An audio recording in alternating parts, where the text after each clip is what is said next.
ඉතින් සුබ දවසක් කියලා ගොඩාක් ආදරෙන් චන්දි ක්‍රියේෂන් channel එකට ඔයාලව පිළිගන්නවා. දැන් මම ඔයාලට අරගෙන ආවේ අද ඉක්මනින් හදා ගන්න පුළුවන් වන්ඩු රෙසිපි එකක්. මේක වරදින්නේ නැහැ, කිසි කෙනෙකුට වරදින්නේ නැහැ මං හිතන්නේ.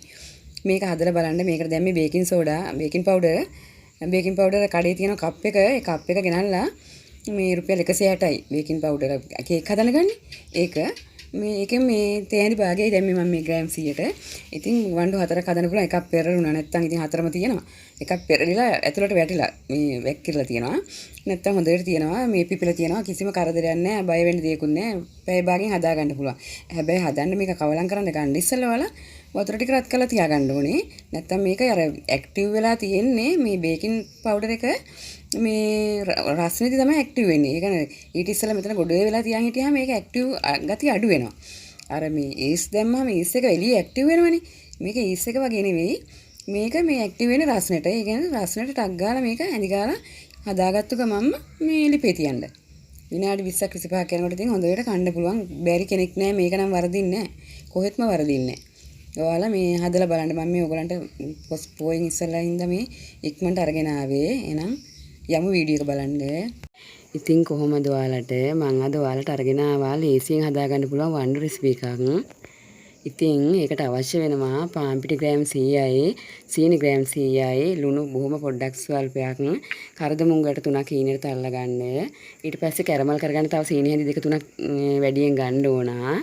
ඊට පස්සේ පොල් කිරි මිලිලීටර් 150ක් ගන්න. උකු පොල් කිරි ගන්න ඕනේ. හොඳේ.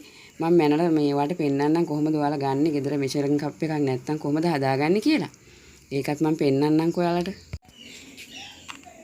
මම පාන් පිටි ග්‍රෑම් 100 මේ කප් එකට දැම්ම මේ පුරෝල එකක් තියෙනවා. මේ ඔයාලට මේ මැනගන්න ක්‍රමයක් නැති වෙයි කියලා බයට තමයි මම මේක පෙන්නන්නේ. මේ පුරෝල කප් එකක් තියෙනවා. පේනව නේද? බලමුකෝ මේ පොල් කිරි ටික කොහොම වෙයිද කියලා. ඒකත් මේකට දාලා මම පෙන්නන්නම්කෝ. මම පාන් පිටි ටික මේකට කවලම් කර දාගත්තා. දැන් අපි මේකේ තියෙන මෙෂරින් කප් එකෙන් මිලිලීටර් 150ක් මේක මම මෙෂරින් කප් එකක් මේක මේ රුපියල් 100 නේ රුපියල් 60යි වගේ ගත්තේ. ප්ලාස්ටික් කඩවල එහෙමත් තියෙනවා. ඉතින් ඒකෙන් එකක් අරගෙන තියාගන්න. මේකෙන් මේ මැනලා ගන්න පුළුවන් එක තියෙනවා මිලිලීටර් 200 300 එහෙම තියෙන මේකේ ඉරි ගහලා. ඉතින් ඔයාලා තේන් එකක් අරගන්න. මම මේක දැන් කප් එකට දාලා මේ පෙන්නන්නම්කෝ අර මේ තියුණ මේ අනුකෝපෙට ඒකිනුම් මැනගන්න පුළුවන්ද කියලා. මම ඒක පෙන්නන්න. මේ කිරි එක මේ අඬු කෝප්පෙට දැම්මන් පස්සේ උඩ ඉඳලා සෙන්ටිමීටරයක් පල්ලෙහාට තියෙන්නේ. මම ටේප් එකකිනුම් මැනලා ගත්තා. ඔයගලන්ට අනේ වරදීද කියලා මේ ඔයගලන්ට හොයාගන්න බෑනේ මෙෂර් කරන්න.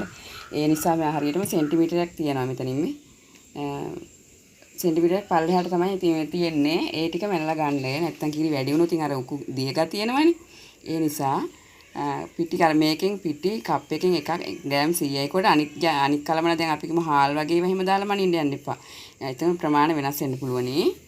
හරි ඊළඟට මේ ඕගොල්ලෝ ඉක්මනට මේක හදන්නේ මේක ඉක්මනටම හදාගත්ත ගමන් තඹ ගන්න ඕනේ. ඔයාලා ඉක්මනටම මේ රයිස් කුකර් එකේ තියෙනවා වතුර එක නටන්න තියලා මේ හදන්න පටන් ගන්න. ඊට පස්සේ අපි යන් ඉක්මනට මේ කැරමල් කරගන්න. කැරමල් සීනි හැඳි 3 කැරමල් කරගෙන ඉමු. මම දැන් සීනි එක කැරමල් වෙන්න තිබ්බා. මේකට ඔයාලා උණු වතුර ටිකක් ලං කරගන්න ඕනේ. උණු වතුර දාන්න ඕනේ. ඇල් වතුර දැම්මොත් අර මෙතන සීනි ටික නිකන් කෑලි වගේ නිකන් අර ගල් වෙනවා. ඊට පස්සේ දිය කරන්න බෑ මේ දැම්මට අරකට.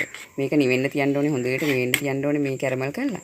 උණු වතුර ටිකක් ලං කරගන්න මේ සැන්දක් වගේ පොඩි ප්‍රමාණයක් දාන්න ඕනේ. ගොඩක් දාන්න එපා. ඒකට අරගේ දියාරු ප්‍රමාණය වැඩි වෙනවනේ ගොඩක් දැම්මොත්. ඒ නිසා බොහොම පොඩි ප්‍රමාණයක් දාන්න. හොඳට කැරමල් කරගමු. අර පාට හදා ගන්න ඕනේ. කලරින් එහෙම මා ළඟ නම් තියෙනවා. මම දාන්නේ වැඩි කලරින්. මම පොල් කිරියකටම එකතු කරගත්ත අර සුවඳ ගහන කරදමුන් වැට ටිකයි ලුණු කුඩු ටිකයි නැත්තම් වලට අමතක වේ එකතු කරගන්න. දැන් මම මේ පිටියකට එකතු කරගත්ත සීනි ග්‍රෑම් 100 එකතු කරගෙන මේ බේකින් මේ පවුඩර් එක එකතු කරන්න යන්නේ මම. තේ හැඳි භාගයක් හරියටම තේ හැඳි භාගයක් ගන්න. දැන් බේකින් සෝඩා ටික එකතු කරගත්තා. දැන් මේකට මම මේ කිරි ටික එකතු කර මේක කවලම් කරගන්නවා. ඔයාලා ලිප ලෑස්ති කරලා තියාගන්න. ඉතින් රත් වෙලා තියෙන්න ඕනේ. මේක හදාගත්ත ගමන් ටක් ගාලා දාන්න ඕනේ. මොකෝ මේක පිපෙන්නේ මේ දැන් අර රීස් පිපෙන එහෙම තිබ්බහමනේ මේක පිපෙන්නේ රස්නෙට. ඉතින් අර රස්නේ ඒ වෙලාව ඉවරනකම් මේ එළිය තිබ්බන් පස්සේ මේක ආයෙ ඇක්ටිව් වෙන්නේ නැහැ. ඒකයි. ඉක්මනටම දාගන්න ඕනේ මේ රස්නේ මේ තැම්බෙන්නේ. ඒ නිසා ඉක්මනට ලිපට වතුර එකක් තියලා රත් වෙන්න තියන්න. දැන් ඔයාලා මෙන්න මේ වගේ මේ තව සීනි දිය වෙලා මදි මේකේ සීනි ලොකුවට මගේ තියෙන එකයි දිය වෙලා නැති. ඔයාලා නම් බෙන්ඩර් කරලා දැම්මම ඉක්මනට දිය කරගන්න පුළුවන්. නැත්තම් මේ සීනියට සුදු සීනි ටිකක් ගත්තා නම් ඒත් හොඳයි. මේකේ අර ලොකු සීනි ටිකක් මට හම්බුනේ ඒකයි මෙහෙම වෙලා තියෙන්නේ. ඉතින් ඒක තව ටිකක් දිය කරන්න ඕනේ. දැන් මම අර මේව ටික එකතු කරගත්ත සීනි කැරමල් කරපු ටිකක් ඔක්කොම දැන් එකතු කරලා තියෙන කලමනා ටික. දැන් මේ වගේ දැන් මේ කැන්දකොල ටිකක් මේ පොල් තෙල් ගාලා ලෑස්ති කරගන්න. මං කිව්වේ පියන මෙන්න මෙහෙම කවර් කරගන්න. අර යටට වතුර බැස්සහම මේක හරියන්නේ නැහැ. මේ හොඳට එන්නේ නැහැ. ඒ නිසා මේ වගේ කවර් කරගන්න. රයිස් කුකර් එකේ පියන නෙවෙයි අර මේ ස්ටීමර් එකේ වුණා ටිකක් කවර් කරගන්නවා නම් හොඳයි. නැත්තම් වතුර වැටෙනවා යටට. මම දැන් මෙන්න මෙහෙම තියාගත්තා. ඉක්මනට මේක වහගමු. ඉතින් මම අද ඔයාලට හදාගත්ත මෙන්න මේ වන්ඩු රෙසිපි එක හරිම ලේසියි හදන්න. ඔය හදන්න බැරි කට්ටියට ඔක්කොටම හදාගන්න පුළුවනි.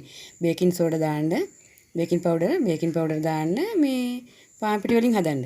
හරිම ලේසියි. අර අනම්මනම් අරවා මේවා මේ වරදිනවයි කිය බය වෙන්න ඕනේ නැහැ එතකොට.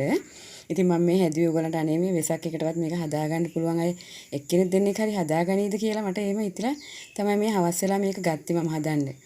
ඉතින් ඔයාලා මේක හදලා බලන්න. ගොඩාක් හොඳට තියෙනවා පේනව නේද? ආයෙත් නැහැ කිසිම මේ ආයෙ පිපෙන්නේ නැති ඒවා අරවා මේ කේස් කිසිම දෙයක් නැහැ. ඉතින් මේ හදලා බලන්න. ඉතින් මට ඒක නිසා මේ අද මේක හදලම දෙන්න ඕනේ කියලා හිතුණා. ඒකයි මේ හදිස්සියේ හැදුවේ. ඉතින් ඔයාලා හදලා බලලා හොඳයි කියලා දැනෙනවා නම් මට කමෙන්ට් කරලා ලයික් එකක් දාන්න, සබ්ස්ක්‍රයිබ් කරන්න, බෙල් අයිකන් එක ක්ලික් කරන්න. ඉතින් හෙටම හදන්න ඕනේ හොඳේ. මේක නම් වරදින්නේ නැහැ, බය වෙන්න එපා. ඔය බේකින් සෝඩා කියන එකත් මේ ගොඩක් ගණන් නැහැ ගෙනල්ලා. කොහොම හරි මේ ඕක හදාගන්න. ගොඩාක් රසට තියෙනනේ. එකක් නම් මගේ වතුරට හැල්ලලා තිබුණ එකක්. 4යි හැදුවේ. පාන් පිටි ග්‍රෑම් 100යිනේ. 4යි හැදුවේ එකක් වතුරට හැල්ලලා තිබුණා. මේ බලන්නකෝ ඒකයි මේ බේරිලා ගිහිලා බේනව නේද? නැත්තම් වල හිතක් පිපෙන්නේ නැතුව අයින් කරලා කියලා. 4යි ගත්තේ. ඒ 4න් එකක් අයින් වුණා. මේ 3 හොඳටම තියෙනවා බේනවනේ. ඉතින් හදලා බලන්න. එහෙනම් මේ වගේම රස රෙසිපියකින් මම නැවත ඔයාලා හමුවට එනවා. එහෙනම් මම ගිහිල්ලා එන්නම්. ඔයාලට සුබ දවසක් කියලා ප්‍රාර්ථනා කරනවා.